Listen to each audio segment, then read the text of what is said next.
دوسری بات کہا جو بیعت الرضوان کے اندر حضرت عثمان غنی رضی اللہ تعالیٰ موجود نہیں تھے، اس کی وجہ یہ تھی سیدنا عبداللہ بن عمر رضی اللہ عنہ نے کہا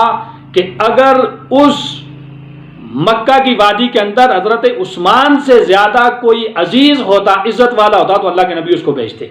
گویا حضرت عثمان غنی رضی اللہ تعالیٰ عنہ سب سے زیادہ عزت والے تھے، اس لیے اللہ کے نبی صلی اللہ تعالی وسلم حضرت عثمان کو مکہ میں بھیجا ہوا تھا، اور حضرت عثمان غنی رضی اللہ تعالیٰ عنہ کی جو شہادت کی خبر پھیل چکی تھی تو اسی پر تو اللہ کے نبی بیعت لے رہے تھے کہ ہم عثمان کا بدلہ لیں گے۔ اب جس شخص کے لیے بیعت لی جا رہی ہے وہ شخص تو پھر سب سے زیادہ عزت والا ہوا۔ بسم اللہ الرحمن الرحیم، ان الحمد للہ والصلاۃ والسلام علی من لا نبی بعدہ۔ محترم ناظرین،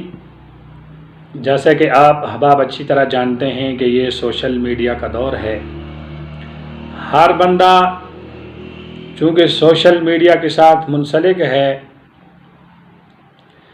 تو یہاں پر آپ کو مختلف قسم کی چیزیں ملیں گی۔ ان میں جو آج کل کے دور کے اندر سب سے خطرناک چیز ہے وہ یہ ہے کہ کچھ ایسے عوامل سوشل میڈیا پر آتے ہیں جو حضرات صحابہ کرام رضوان اللہ تعالی علیہم اجمعین کی محبت لوگوں کے دلوں سے نکالنا چاہتے ہیں، حضرات صحابہ کرام سے امت کو کاٹنا چاہتے ہیں، جدا کرنا چاہتے ہیں، حالانکہ انہیں یہ پتہ نہیں ہے کہ اگر حضرات صحابہ کرام کو ایک لمحے کے لیے بھی درمیان سے نکال دیا جائے تو نہ شریعت باقی بچتی ہے، نہ ایمان بچتا ہے، نہ قرآن بچتا ہے، نہ کلمہ بچتا ہے، نہ نماز، کل شریعت جو ہے اس کو امت تک پہنچانے والے حضرات صحابہ کرام ہیں۔ اس لیے کچھ ایسے لوگ جن کو حضرات صحابہ کرام سے بغض ہے، نفرت ہے، تو وہ حضرات صحابہ کرام کے لیے ایسے بے سر و پا اعتراضات کرتے ہیں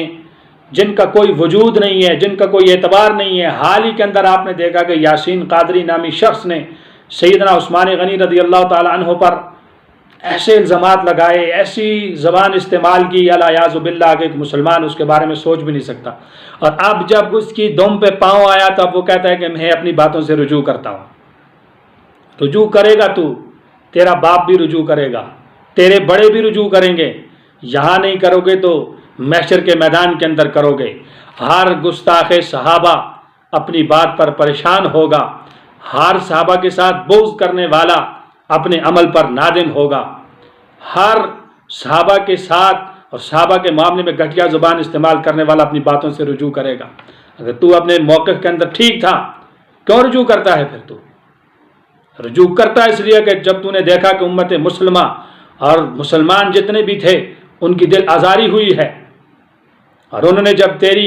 بینڈ بجائی ہے تو اب تو کہتا ہے کہ میں رجوع کرتا ہوں، اور کہتا ہے کہ میں نے کہا کچھ بھی نہیں ہے۔ اس سے بڑی اور کیا بات ہوگی کہ تو نے اتنے گھٹیا الفاظ استعمال کیے جو ویڈیو کے اندر موجود ہیں۔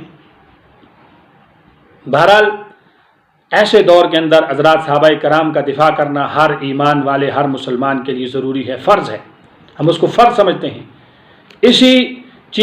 چیز کی طرف میں آپ کی توجہ مبذول کرانا چاہتا ہوں وہ ہے کہ سیدنا عثمان غنی رضی اللہ تعالی عنہ کی ذات پر کچھ اعتراض کیے جاتے ہیں، 3 اعتراض جو عام مشہور ہیں، میں ان میں سے ہر ایک کا مدلل یہاں پر آپ کو جواب دوں گا، اور یہ میرے پاس بخاری شریف موجود ہے، آپ دیکھ سکتے ہیں، یہ بخاری شریف کی کتاب میرے پاس موجود ہے، مکتبہ رحمانیہ، یہ آپ دیکھ سکتے ہیں، یہ میرے پاس بخاری شریف موجود ہے،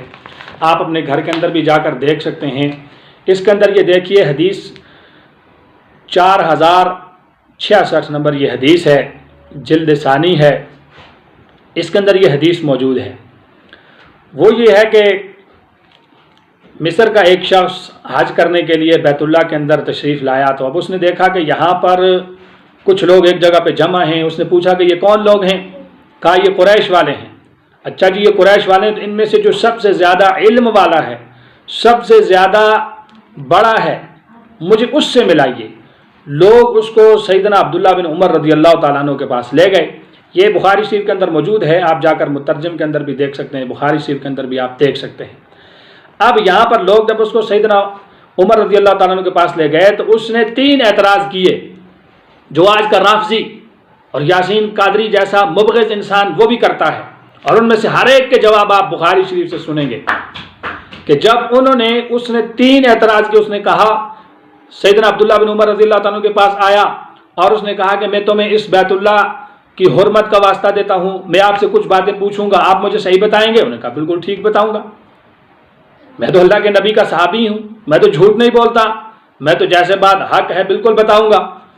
اس نے پہلا اعتراض یہ کیا کہ کیا تمہیں پتہ نہیں ہے کہ حضرت عثمان غنی رضی اللہ تعالی عنہ احد کے دن فرار ہو گئے تھے؟ انہوں نے کہا ٹھیک ہے۔ کہا دوسری بات تمہیں پتہ نہیں ہے کہ حضرت عثمان غنی رضی اللہ تعالی عنہ بیعت الرضوان بدر کے اندر موجود نہیں تھے، بدر میں وہ غائب تھے؟ ٹھیک ہے۔ کہا تمہیں تیسری بات پتہ نہیں ہے کہ بیعت الرضوان جہاں درخت کے نیچے صحابہ نے بیعت کی تھی وہاں عثمان غنی رضی اللہ تعالیٰ موجود نہیں تھے؟ انہوں نے کہا ٹھیک ہے۔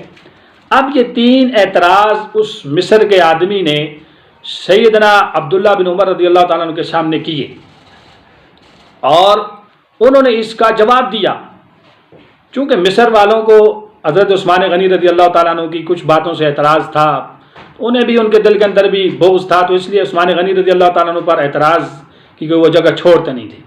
اب اس نے وہ تینوں اعتراض کیے اور سیدنا عبداللہ بن عمر رضی اللہ تعالیٰ عنہ کے جواب سنیے بخاری شریف سے۔ حضرت عبداللہ بن عمر رضی اللہ تعالیٰ نے کہا کہ سب سے پہلی بات جو تو نے کہی ہے نا کہ حضرت عثمان غنی رضی اللہ تعالیٰ عنہ احد کے دن فرار ہو گئے تھے، تو پہلی بات یہ ہے، میں عرض کرنا چاہتا ہوں کہ وہاں اصل میں ماحول ایسا بن چکا تھا، اللہ کے نبی صلی اللہ تعالی علیہ وسلم کی شہادت کی خبر منافقین نے پھیلا دی تھی، تو صحابہ کرام منتشر تھے، اس میں تو بہت سارے تھے، کوئی اکیلے حضرت عثمان غنی رضی اللہ تعالیٰ تو نہیں تھے، اس لیے وہاں اوروں کو چھوڑ کر حضرت عثمان غنی رضی اللہ تعالیٰ کو ذکر کرنا یہ بھی ظلم ہے، چونکہ ان کا بغض حضرت عثمان غنی رضی اللہ تعالیٰ سے ہے، اس لیے بغض یہ کرتے ہیں اور ایسی باتیں کرتے ہیں۔ انہوں نے حضرت عبداللہ بن عمر رضی اللہ عنہ نے کہا کہ یہ جو پہلا تیرا اعتراض ہے، یہ اعتراض تو یہاں پر ختم ہو جاتا ہے، اللہ تبارک و تعالیٰ نے ان کو معاف فرما دیا، قرآن کے اندر اللہ نے جو ہے نا وہ معاف فرما دیا، اشہد ان اللہ عفا عنہ، اللہ فرمایا حضرت عبداللہ بن عمر رضی اللہ تعالیٰ عنہ کہ میں گواہی دیتا ہوں اللہ نے ان کی اس خطا کو معاف فرما دیا۔ اب میں آپ سے یہ پوچھنا چاہتا ہوں کہ جس مسئلے کو اللہ نے معاف فرما دیا، ختم فرما دیا، اس مسئلے پر دوبارہ بحث وہی کر سکتا ہے جس کے دل کے اندر صحابہ کا بغض ہوگا۔ حلالی آدمی اس مسئلے کو جس کو اللہ نے ختم کر دیا دوبارہ اس کو نہیں چھیڑے گا، تو اللہ نے معاف فرما دیا، بات ختم ہو گئی۔ فرمایا دوسری بات جو تو کہتا ہے کہ بدر کے اندر موجود نہیں تھے، تو سن، اللہ کے نبی صلی اللہ تعالی وسلم کی بیٹی حضرت رقیہ رضی اللہ تعالی عنہ حضرت عثمان غنی رضی اللہ تعالیٰ کے نکاح میں تھی،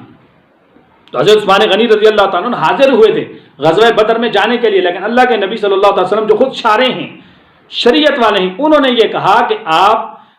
جو میری بیٹی آپ کے نکاح کے اندر ہے آپ اس کی دیکھ بھال کریں، ان کو ضرورت ہے، آپ کے لیے وہی حصہ ہے جو بدر میں جانے والوں کے لیے حصہ ہے۔ اور پھر اللہ کے نبی صلی اللہ علیہ وسلم نے ایسے ہی مبغضین،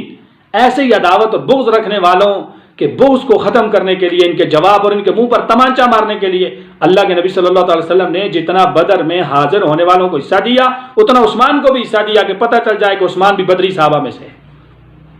کہا یہ تیرے دوسرے سوال کا جواب ہو گیا۔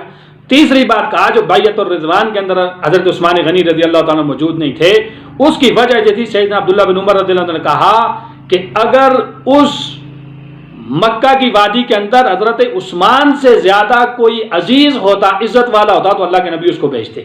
گویا حضرت عثمان غنی رضی اللہ تعالیٰ عنہ سب سے زیادہ عزت والے تھے، اس لیے اللہ کے نبی صلی اللہ تعالی وسلم حضرت عثمان کو مکہ میں بھیجا ہوا تھا، اور حضرت عثمان غنی رضی اللہ تعالیٰ عنہ کی جو شہادت کی خبر پھیل چکی تھی، تو اسی پر تو اللہ کے نبی بیعت لے رہے تھے کہ ہم عثمان کا بدلہ لیں گے۔ اب جس شخص کے لیے بیعت لی جا رہی ہے وہ شخص تو پھر سب سے زیادہ عزت والا ہوا، اور حدیث کے اندر اللہ کے نبی صلی اللہ علیہ وسلم نے اپنا ہاتھ جو ہے نا وہ رکھا اور کہا کہ یہ عثمان کا ہاتھ ہے، عثمان کی طرف سے ہم بیعت لیتے ہیں۔ اب جس شخص کے لیے بیعت ہو رہی ہے، جس شخص کو اللہ کے نبی صلی اللہ تعالیٰ علیہ وسلم نے وہاں پر بھیجا ہوا ہے، اب وہ بندہ وہاں پر کیسے موجود ہو سکتا ہے؟ اور پھر جس بندے کے لیے بیعت ہو رہی ہے وہ بندہ تو سب سے زیادہ عزت والا ہوا، سب سے زیادہ محترم ہوا۔ تو یہ عبداللہ بن عمر رضی اللہ تعالیٰ عنہ نے اس کے 3 اعتراضات کے جوابات دیے، تسلی بخش جواب دیے، اور یوں فرمایا اذهب بهذا الآن معك، اب یہ تینوں تیرے جو اعتراض ہیں ان کے جواب لے جا اور جا کر مصر والوں کو بتا دے۔ اب مجھے یہ بتائیے کہ جو باتیں ختم ہو چکی، جن کے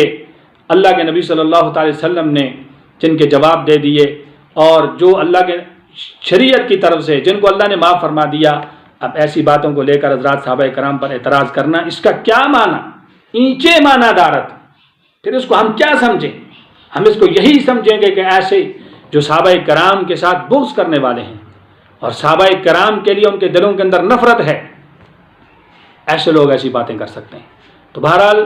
میرا اور آپ کا یہ کام بنتا ہے ہر حال کے اندر ہم جناب اصحاب محمد صلی اللہ تعالی وسلم کی عزت اور ناموس کا پیرا دیں گے انشاءاللہ. ہم اصحاب محمد صلی اللہ تعالی وسلم کی عزت اور ناموس کی پہرے داری جب تک ہماری جان ہے ہم کرتے رہیں گے انشاءاللہ. اللہ تبارک و تعالیٰ مجھے اور آپ کو صحابہ کرام کے نقش قدم پر چلنے کی توفیق عطا فرمائے. وآخر دعوانا ان الحمد للہ رب العالمین.